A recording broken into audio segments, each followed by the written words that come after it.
Working with wood has always been one of the parts of crafting that I have been the least excited by. Honestly, painting them is not the problem, but that's the one that I decided to mess with today. We're going to be looking at a new product. Let's check it out in the video that I'm getting ready to do. Woo! In the very obvious way that was probably not clear is I found wood finish sticks, markers. We're going to review them today.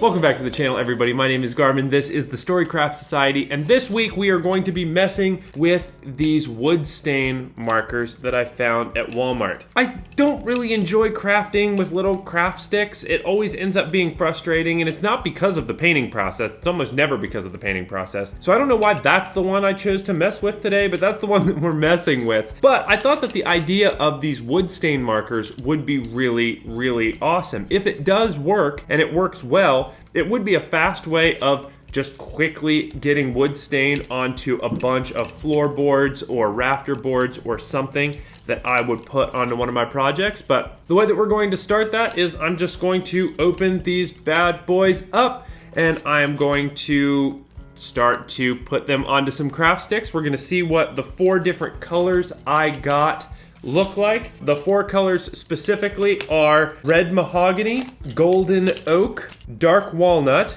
and early American. Those were all 4 colors that my local Walmart had, so maybe there's more out there than this, but these are the 4 that I got to try. So let's start ripping them open and let's check out what they do on actual craft sticks.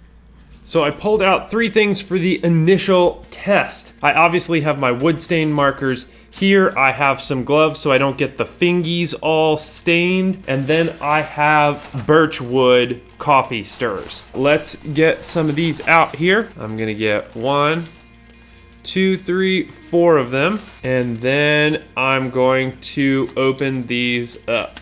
So that is all of them out and ready to go. Now I'm going to quickly take a look at the instructions.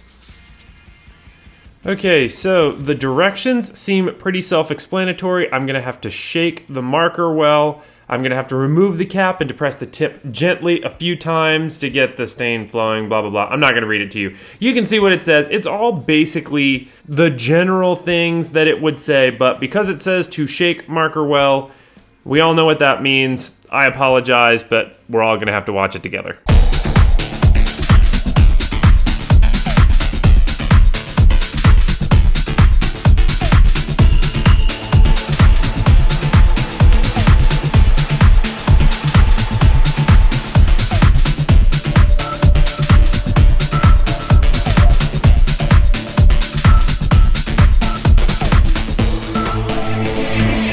Like I said, we're all sorry for that. It's the situation that we're in. Okay, so we're gonna start with golden oak as a color. So I'm gonna pop the cap off here. It's got a nice little felt tip. And then we're gonna take our piece here, pump it a couple of times. All right, there we go. Oh wow, this is like pretty sick. And then there is our golden oak. I'm definitely going to do close-ups of these after I get all 4 of them done, but for right now, I'm just going to move on to early American. So again, I'm going to kind of push a couple of times to pump the stain down in. You can actually see it working its way down into the marker tip right there. And then I'm going to start going over the whole thing. Ooh, I like this color a lot. I'm not sure how good this would be going over like a big area, you know, like if you had to do a big piece of something, but for a little piece of something, this is so far acting pretty great. Next one is red mahogany here. I believe both of these 2 are going to end up being the darker ones. Let's see if I can get this tip to start showing up as the stain comes down. Yeah, see it starting to work its way down in there now. Pretty neat how that works. Okay. Ooh, yeah, this one is definitely darker. Nice. Okay, so there's our red mahogany. And then lastly, we have the dark walnut. I imagine this is going to be the darkest of the bunch, but we'll see. Honestly, I'm not sure. The red mahogany might be A little darker. This is definitely a little bit maybe like dark brown blacker. All right, so there is my 4 test pieces. Let's take a closer look at them.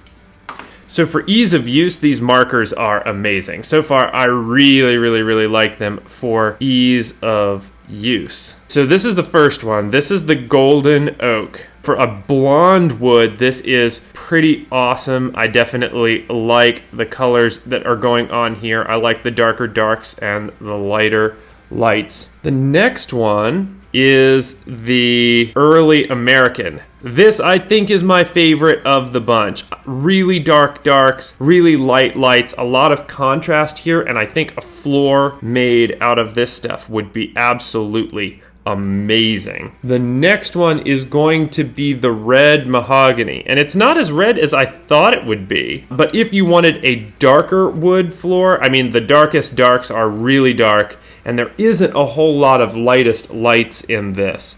I think that's what makes it the not my favorite of the bunch, but a nice dark wood color. And then lastly, we have the black walnut, which again is like right in between a dark and a light. I think my 2 favorites are the early American and the dark walnut, just specifically because these 2 seem to be the most usable. So with that said, I think these turned out absolutely awesome. Let's get to another project and see if we can put these in action, see what they can do.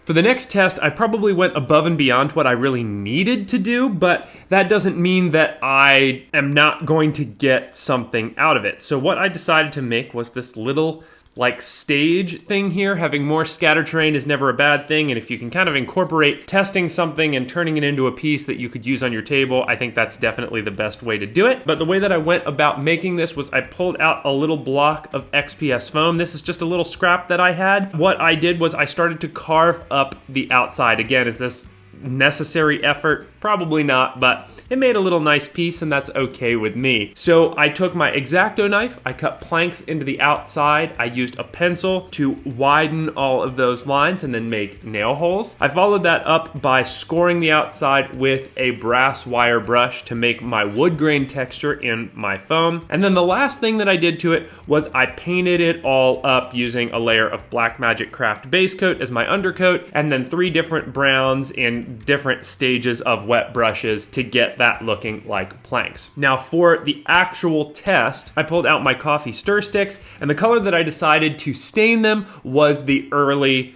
American. This is like kind of a dark blonde color. It's a color that I don't feel like I have a good paint for right now, and it's one of them that I really liked the overall look of. I could have gone a little darker, I think, by the end of it, but I like where it ended up, so I'm not going to complain too much.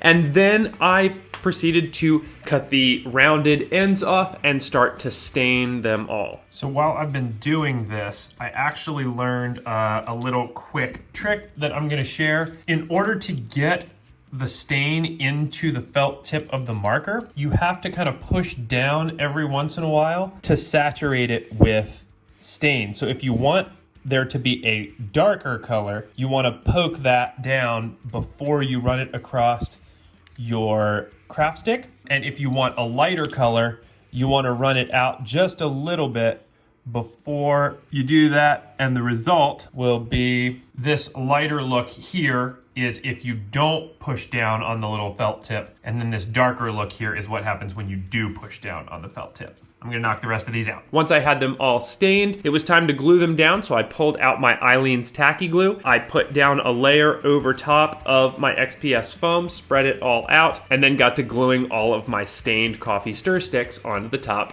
like a wood plank floor. This turned out just absolutely spectacular. I haven't decided whether I like this more or less than using contrast paint. It definitely seems easier to use, at least in this current stage, although I didn't do a big mass amount of things. I don't think that it's any cheaper. It was $7 at Walmart for one of these pens. With contrast paint, it's about $8 for one of the little pots of paint. But long story short, I would call these an absolute 100% success. I think that they did everything right. This is my first time messing with wood stain, so I'm very pleasantly pleased with the result. And, you know, here's another little project that can go onto the table, and I can use these markers in the future. So, with that said, thank you so much for watching. I hope you enjoyed this video as much as I enjoyed making it. If you did, do all of the YouTube stuff, like this video, leave a comment down below, subscribe to the channel if you haven't. Sharing this video with a friend that you think would enjoy it is the #1 way to help a small YouTube channel out. And for all of you that do that, thank you so much. I honestly can't say thank you enough. But that's all I have for this week, so until next week, I'll be seeing you.